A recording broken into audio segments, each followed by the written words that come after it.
You put a choreo on it.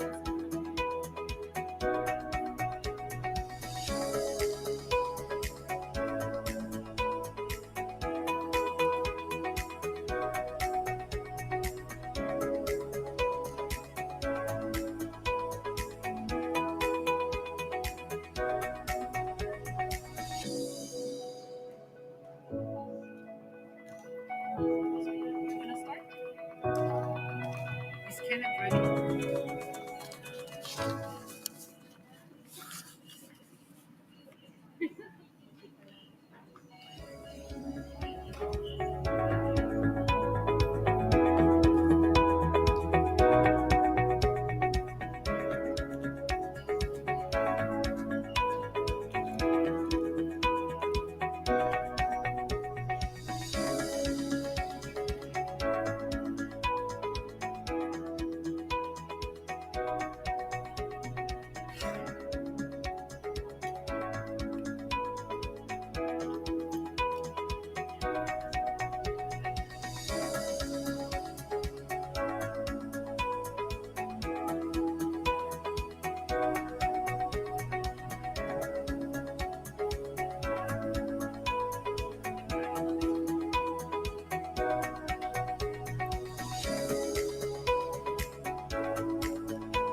A very good morning to you, distinguished participants.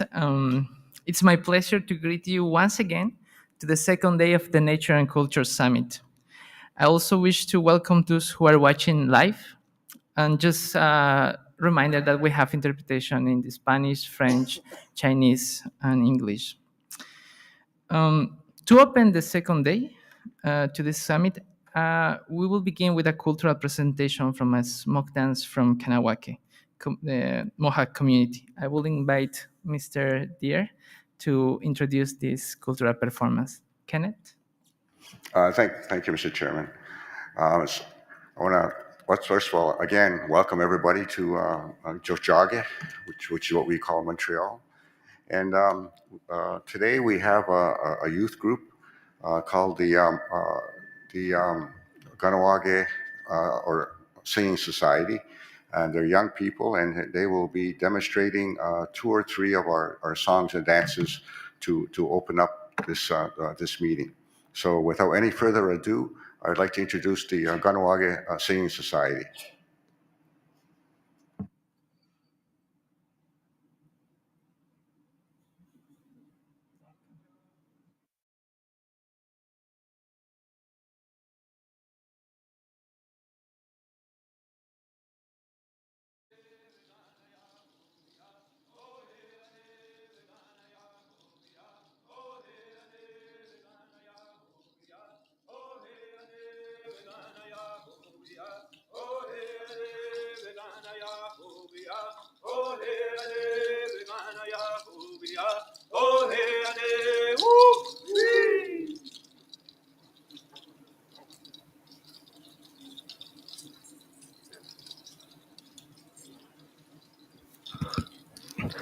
Skana zawa gwego.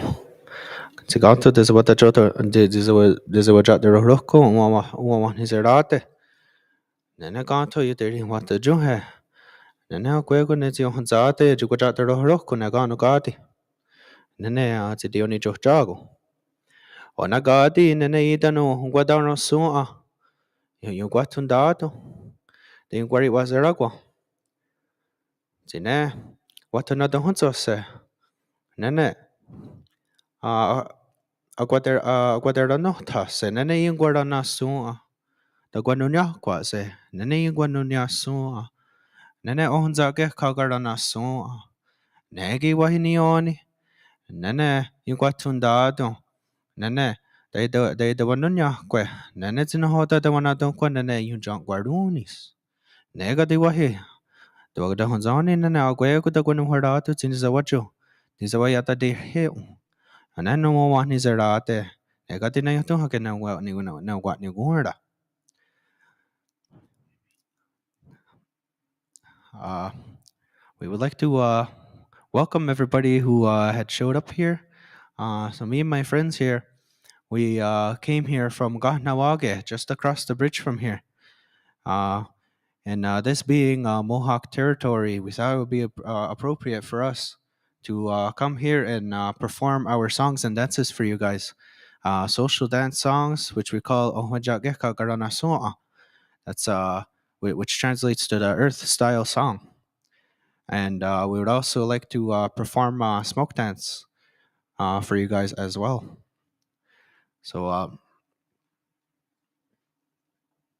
so the first song that we're going to start would be what we call the women's dance song, and this is one of the most important songs within our culture, within the Mohawk and the greater Haudenosaunee culture.